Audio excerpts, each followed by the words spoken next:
I'm hopeful for every session that I have. Every session that I come into, I'm like, no, it's going to be all right. It's going to be all right, regardless of how I feel. But then after spending 30 or 40 minutes warming up and moving all your joints and whatever and warming up, you get a pretty much a concrete conclusion of how the session is going to go.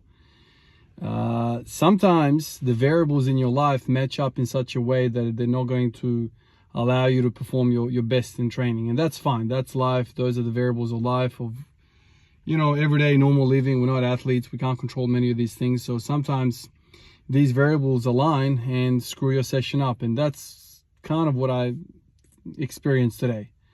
Last night I finished at 9:30 p.m. This morning I woke up at just before 6.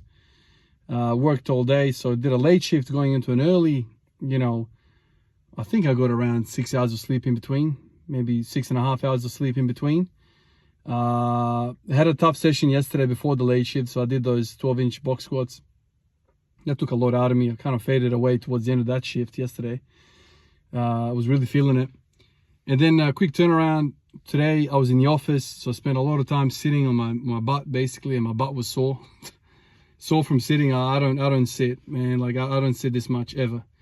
Sitting in front of the computer, it happens once a month, sometimes once, every 2 months. So I'm yawning, I'm stretching, I'm dying. I could not do a desk job. I'm an emergency nurse, man, so we don't do that. And plus, you put in the shift work in that, and when I finally sit down, it's like so hard for me to stay awake. So I rock up to this session and I'm like, okay, it's time for me to do some back squats with a straight bar. Warm up a little bit. The bar kind of feels weird. I do it for a set of 20. Thinking of kind of, waking my body up. I got to 200 for one, and that was not a nice looking rep, not a nice feeling rep. My back was spent from yesterday. So, it's kind of funny. I can hit 210 a few days ago with the SSB, but I can't even properly hit 200 with the straight bar. Deep down, I know I can smoke that, but I was just feeling my lower back even in the warm-ups. And yesterday's, 12-inch box squats really take it out of you, man. It's like surprisingly how taxing stopping at 12 inches and then kind of gathering speed again from a dead stop. But anyway, put my best foot forward. Kind of deep down inside me, I was like, man, maybe I can hit a PR today. Because it's these kind of situations that I sometimes perform the best. I am behind the 8 ball. I'm not feeling well mentally, and sometimes on those days you hit a PR. But no, it didn't happen today. It just didn't have the spark, didn't have the core strength, didn't have the freshness. Even as I'm talking to you right now, like I feel sleepy. I feel like I'm gonna have a really good sleep tonight, and this is after a workout, right? So feeling sleepy after a training session tells you kind of that the body's tired. I wanted to kind of work up to a 200 for 3, but that wasn't going to happen. 180 for 3 felt bad, but then I was still hopeful. Put 200. As soon as I walked out, I was like, yeah, this is a fight. Just no spark. So that's that. And then I walked over to overhead press, because that's another thing that I plan for today. I'm kind of rotating these things, pushing exercises every other day. And warmed up with that. I did bar, did 40. Last time I did 60 for a set of 10. That was kind of felt all right. Today I put 65 on as a kind of linear progression type thing, judging by the effort of the last time I did it, which was probably some, I don't know, 10 days ago now or something like that. I think more than a week, definitely. Got to 7 and I'm like, man, I don't even want to do this anymore. And I racked it, and that was the end of the session. I didn't do any back off work. I didn't do anything that I really wanted to do. I just felt centrally tired. Like I didn't want to fight anymore. I just want to go to bed, man, basically. So I just wrote in the book, I'm feeling shit, feeling tired, and that's the end of that. And sometimes, in the past, myself, I used to be a hard-headed, donkey. And I would just kind of push myself through these sessions. But, as you get mature, as you kind of grow up in life, you kind of realize, okay, we've given this a pretty good go. We've warmed up. We've made the effort of warming up. And we are now like 45 minutes into this session, and still we're not feeling right. And so on those days, just call it quits, man. Go to bed, recover, get some food in your belly, and have a good sleep, and then try again tomorrow. That's literally what I'm going to do right now. Sometimes you have to restrain yourself from some of these things. I know, from the athlete mind, we always kind of push ourselves to go, go, go. We push ourselves to get to the gym. We push ourselves to make the effort to rock up, to warm up. And it's kind of anti or counterintuitive to kind of say to yourself, stop, stop. Most people don't have problems with stopping. Most people have problems with starting. But once you've conquered that whole starting business, then you need to learn how to stop.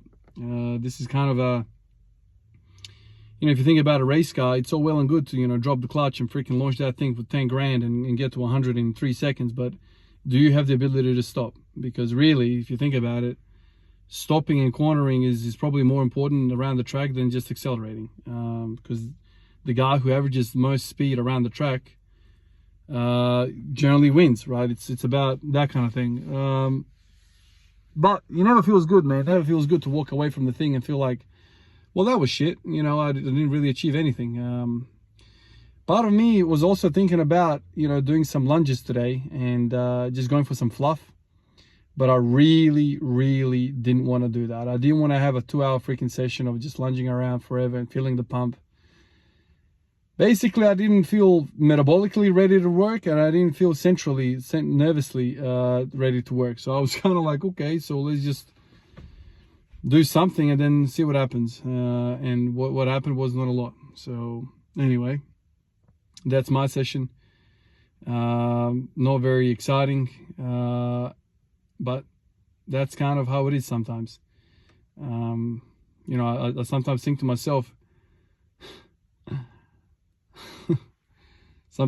myself, man, should I even talk about this? I don't even know. I had plans of ending the video here, but something popped into my mind. And this is what these videos end up being sometimes. I just freaking, whatever pops into my mind goes.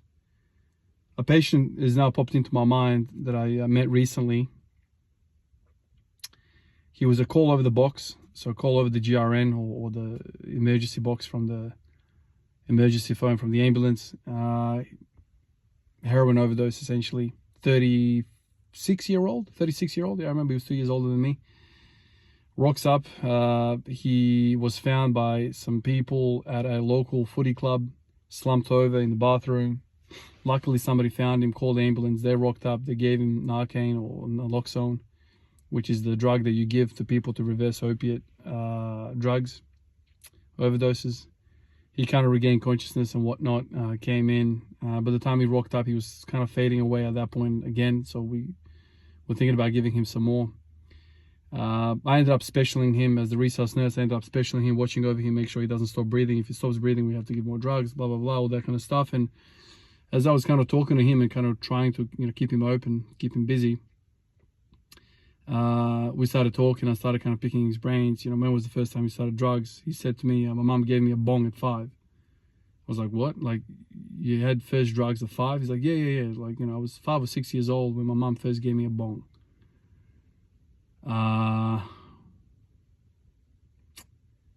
Man, frankly, I couldn't believe it. I thought he was talking crap. But as we continued to chat away, he basically painted a pretty good picture to explain that, yeah, that's kind of what happens. His mum was a heroin addict herself. Dad was an alcoholic. He picked up drugs at 5 or 6 and progressed, tried everything and anything. He was listing all the drugs. Some of them I never heard of, some of the street names. And today, yeah, he's like, yeah, my favorite drug is heroin. I was like, well, how much do you need? How much money? Like, is this expensive in terms of other drugs? He's like, no, man, for 20 bucks, I can get a fix. Inject that and I'm good, man. Like, I'm set for 20 bucks. It's actually the best drug that I've ever tried. I don't know why he popped into my mind as I'm talking about my shitty session. I guess the reason why he popped into my mind is because my mind is kind of searching for, justifying the subpar session that I had. I guess my mind is trying to tell me that, well, even the subpar efforts that you've put forth are better than somebody who's in negative and injecting heroin in the veins. Maybe that's the reason why my mind came up with that. Honestly, I don't know why my mind came up with this, but sometimes I have these moments where I'm just kind of like minding my own business, doing my own thing. All of a sudden, a case, a person, a patient will pop into my head, and then we just kind of, I'll sit there thinking about that case and thinking about the impact. And you know, sometimes a lot of the times, man, like for me, I don't know if you guys are different, but sometimes like not even like the facts of the situation, you know, bother me the most.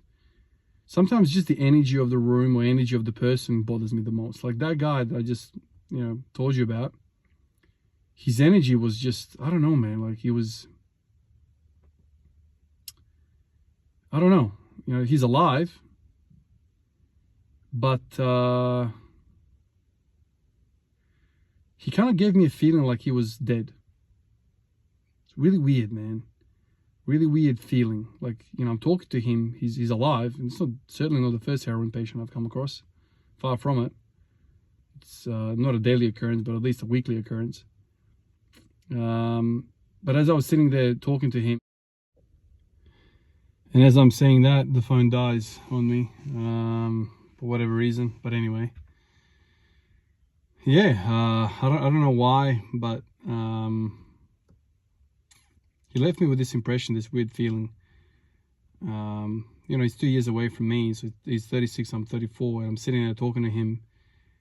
I guess the feeling that I had was like hopelessness. You know, when he told me about his parents, his upbringing, his whole life, and then, you know, I'm sitting here trying to keep him alive, make sure he's breathing, and he's talking to me in between like his attempts to kind of fall asleep. I just felt it was just a matter of time before he goes to sleep forever at 36. So that, maybe that's why I had that feeling of like there was death in the room, like there was hopelessness in the room, just darkness in the room. And by all accounts, you know, he was actually a nice fella, you know, respectful fella.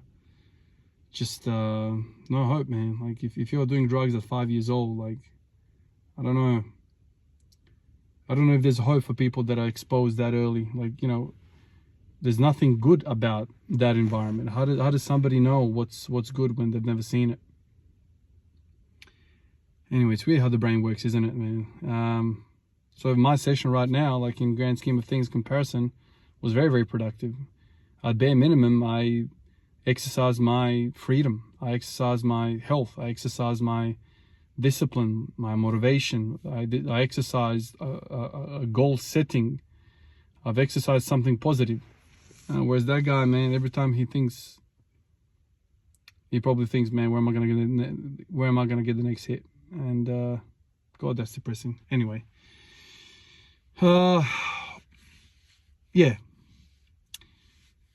I guess there's always perspective. There's always a way of looking at things differently. Anyway, I'll leave you guys with that thought. Yeah, I don't really know what to say anymore. Keep thinking about that feeling in the room. So sad, man. And the phone that he had was like some ancient freaking phone, man. Like it wasn't a smartphone, it wasn't an iPhone, it was like one of those phones like back in the day, like Nokia 3310, you know, like there's buttons on the screen. There's buttons on the phone that, you know, there's not, you know, now phones are all screen. He had those phones which are like I don't even know, like 15, 20 years old for something, you know. And it just made me think to myself, like he probably just uses that to call his dealer. Wow, so sad, so sad. So many like red flags from that room. That it's funny how the brain just picks these things up, and you don't even like notice it like in the moment, but then after, like you think about these things, you're like, damn, like so much darkness. We're blessed. You know, if you're watching this, you're probably blessed. If you're watching this, you're probably somebody that is interested in, you know, improving themselves, thinking about life in a positive manner. Probably nobody's going to be listening to this, especially this deep into the video, who's interested about getting high. Yeah, interesting that, isn't it? Appreciate you guys. I'll catch you in the next one. Peace out.